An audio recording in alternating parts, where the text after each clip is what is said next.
오늘은 우리 모두의 이야기, 연금에 대해 함께 나눠보려고 합니다.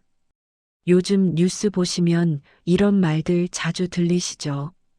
국민연금이 2055년에 바닥난대요. 연금 받는 나이도 또 늦춰질 수 있대요. 이런 말 들으면 어떠세요? 가슴이 철렁 내려앉지 않으신가요? 우리 평생 매달 월급에서 빠져나갔던 그 돈. 힘들어도 참았던 이유 중 하나가 바로 연금 때문이었잖아요.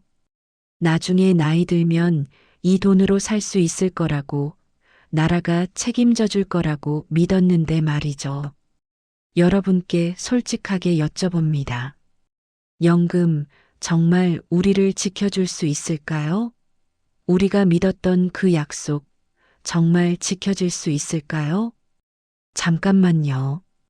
이 영상이 도움이 되신다면 구독 버튼과 좋아요 버튼 눌러주세요. 여러분의 작은 관심이 더 많은 분들께 도움이 되는 영상을 만드는 힘이 됩니다. 얼마 전에 만난 한 어르신 말씀이 계속 머릿속을 떠나지 않습니다. 68세 되신 분인데요. 이렇게 말씀하시더라고요. 저 30년 넘게 연금 꼬박꼬박 냈어요. 한 달도 안 밀리고 냈죠. 월급 적을 때도 참 아까웠는데 그래도 나중을 위해서 참았어요.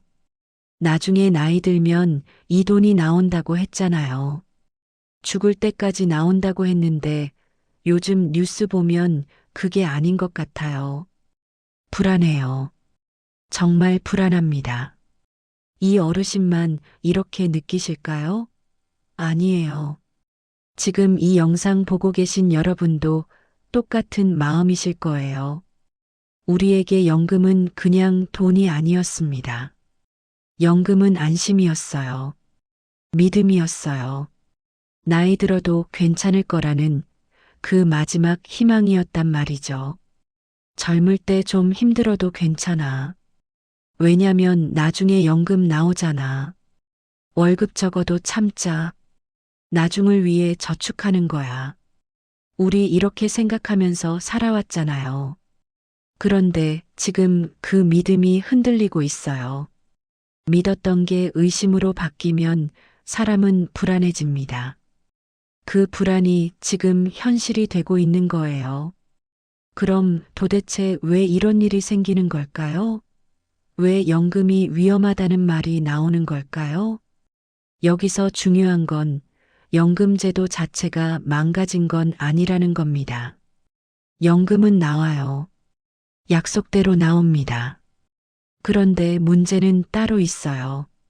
바로 우리가 살아가는 현실이 바뀌고 있다는 거죠. 먼저 첫 번째 문제, 사람이 줄어들고 있어요. 우리나라 출산율 뉴스 보셨죠? 아이를 안 낳아요.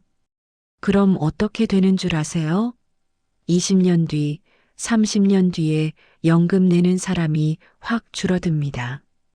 그런데 연금 받는 사람은 계속 늘어나요. 우리 세대가 다 나이 들어서 연금 받잖아요. 쉽게 말하면 이래요. 10명이 돈 모아서 5명한테 나눠주던 시스템이었는데 이제 5명이 돈 모아서 10명한테 나눠줘야 하는 상황이 된 거예요. 당연히 돈이 부족해지겠죠? 두 번째 문제, 물건값이 계속 오르고 있어요. 10년 전 생각해 보세요. 짜장면이 얼마였어요? 3,000원, 4,000원 하던 게 지금 7,000원, 8,000원 합니다. 버스비도 올랐죠. 전기세도 올랐어요. 병원비는 또 어떻고요? 그런데 연금은 그만큼 안 올라요. 조금씩 오르긴 하는데 물가 오르는 속도를 못 따라가요. 여기 예를 들어볼게요. 10년 전에 100만 원 받으면 한 달 생활비로 딱 맞았어요. 그런데 10년 뒤 같은 100만 원을 받으면 어떻게 될까요? 물가가 올랐으니까. 이제 그 돈으로 예전만큼 살 수가 없어요. 실제로는 한 70만 원어치밖에 못 쓰는 거죠.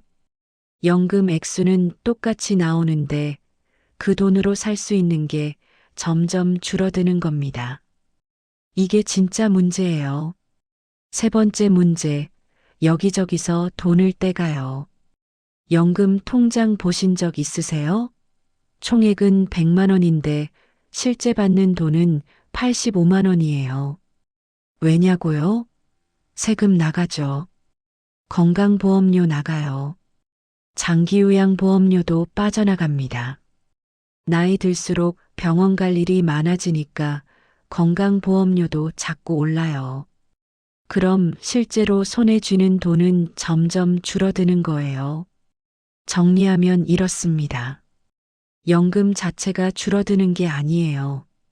돈의 힘이, 돈의 가치가 줄어들고 있는 겁니다. 실제 이야기 하나 들려드릴게요. 정숙자 씨라는 분이 계세요. 올해 72세이십니다. 매달 연금 95만 원을 받고 계세요. 30년 넘게 성실하게 연금 냈어요. 한 번도 안 밀리고요. 그래서 지금 이렇게 받는 거예요. 그런데 정숙자 씨가 요즘 힘들어 하세요. 이렇게 말씀하시더라고요. 연금은 매달 나와요. 고마운 일이죠. 근데 말이에요. 전기세가 엄청 올랐어요. 예전엔 한 4만 원 나오던 게 지금 8만 원, 9만 원씩 나와요. 식비도 그래요. 시장 가면 돈이 무서워요. 예전에 1만 원이면 봉지 가득 들고 왔는데 이젠 그것도 안 돼요. 예전엔 한 달 생활하고 10만 원 정도 남았어요. 그 돈 모아서 손주들한테 용돈도 주고 그랬는데 이제는 남는 게 없어요. 아니 모자라요. 병원비 생각하면 정말 무서워요. 이거 들으면서 어떠세요? 남 얘기 같지 않으시죠? 이건 정숙자 씨만의 문제가 아닙니다. 우리 모두의 문제예요. 이건 개인이 잘못해서 생긴 일이 아니에요. 시대가 바뀌고 있는 거예요. 시대의 흐름이 이렇게 가고 있는 겁니다. 연금은 나와요. 약속대로 나옵니다. 그런데 생활비는 연금보다 훨씬 더 빠르게 올라가요. 그 사이 간격이 점점 벌어지고 있는 거죠. 여러분은 어떠세요? 여러분이 받고 계시거나 앞으로 받으실 연금으로 한 달을 버틸 수 있을 것 같으세요? 솔직히 자신 있으세요? 전문가들은 이런 말을 해요. 귀 기울여서 들어보세요. 중요한 말입니다. 연금은 제도적으로 나오는 돈입니다. 국가가 약속한 거니까 나와요. 그런데 그 돈의 가치까지는 보장하지 않습니다. 무슨 말이냐고요? 쉽게 설명할게요. 나라가 여러분한테 100만 원 드린다는 약속은 지켜요. 실제로 100만 원 나옵니다. 그런데 그 100만 원으로 뭘 얼마나 살 수 있는지는 나라가 책임 안 져요. 물가가 올라서 100만 원으로 예전 같으면 150만 원어치 사던 걸 이제 70만 원어치밖에 못 산다고 해도 그건 나라 책임이 아니라는 거예요. 약속은 지키는데 그 약속의 가치는 시간이 지나면서 줄어든다는 얘기입니다. 많은 분들이 이렇게 물어보세요. 그럼 우리는 어떻게 해야 하나요? 이제라도 뭘 해야 하는 건가요? 손 놓고 있으면 안 되는 건가요? 네, 맞습니다. 이제는 연금을 그냥 받기만 하면 되는 시대가 아닙니다. 연금을 어떻게 관리할 건지, 어떻게 써야 할 건지, 그걸 우리가 고민해야 하는 시대가 됐어요. 그래서 제가 오늘 구체적인 방법을 알려드리려고 합니다. 어렵지 않아요. 지금 당장 시작할 수 있는 것들이에요. 첫 번째 방법은 돈이 들어오는 길을 하나 더 만드는 겁니다.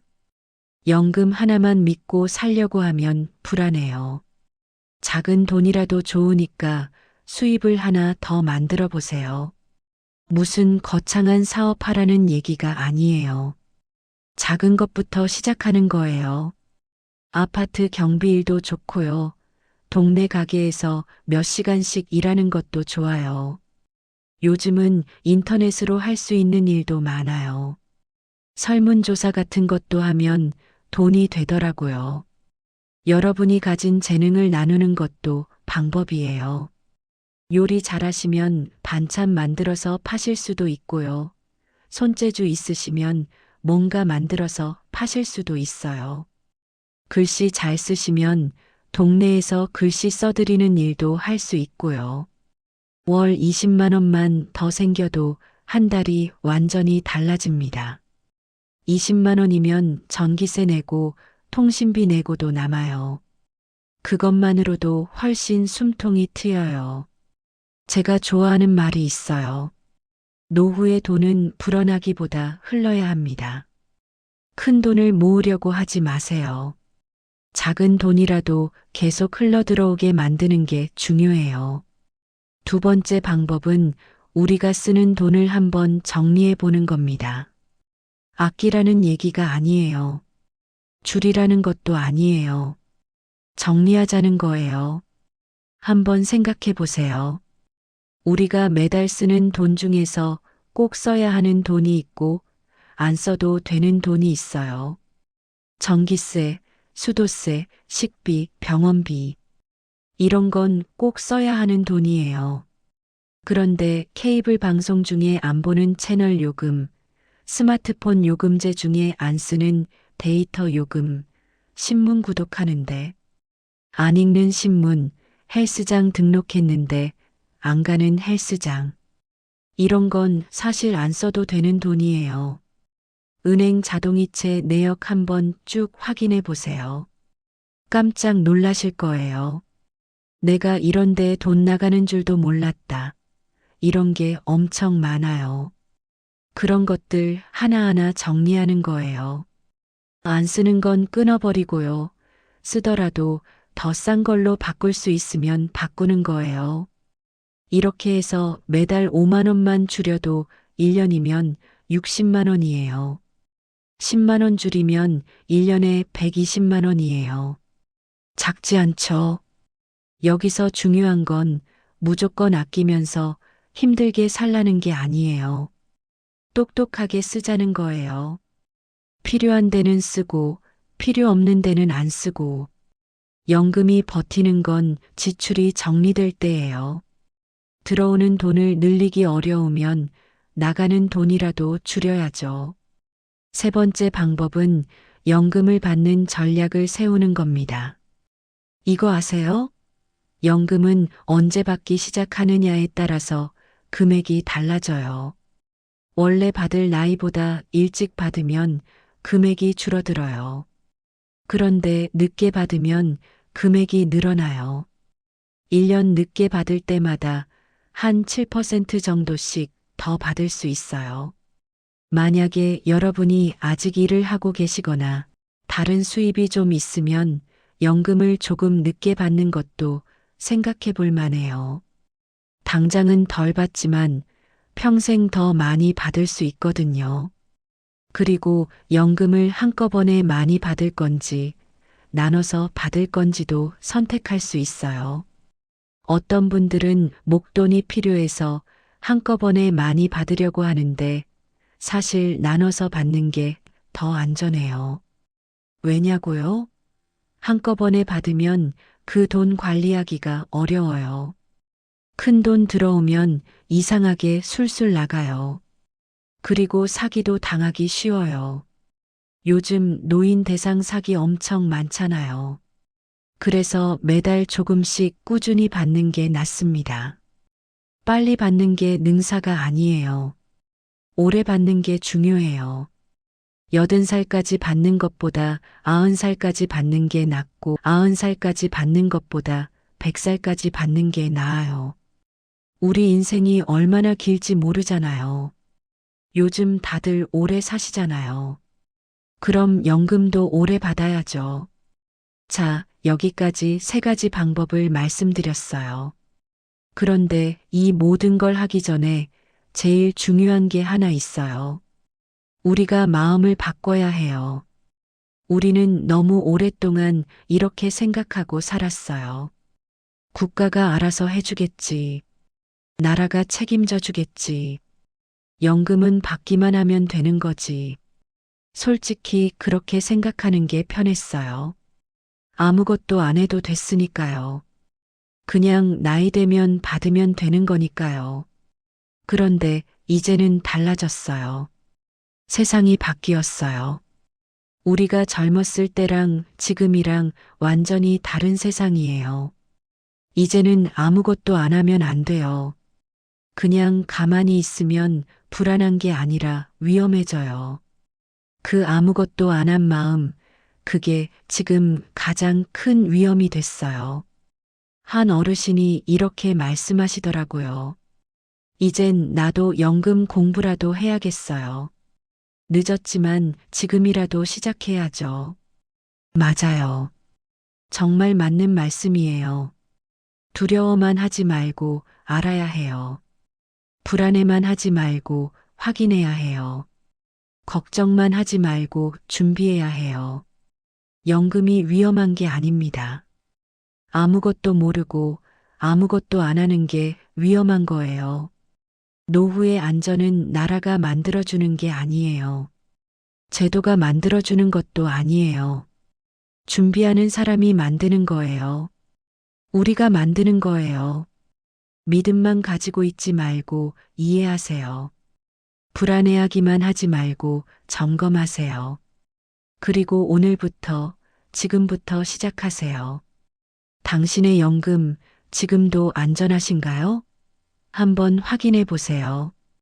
겁내지 마시고요. 이 영상이 조금이라도 도움이 되셨다면 구독 버튼 한번, 좋아요 버튼 한번 눌러주세요. 여러분의 작은 클릭 하나가 더 많은 어르신들께 이런 정보를 전할 수 있는 힘이 됩니다. 혼자 준비하면 무섭지만 함께 준비하면 두렵지 않습니다. 우리 함께 준비해요. 오늘도 건강하시고요. 행복하세요. 시청해 주셔서 감사합니다.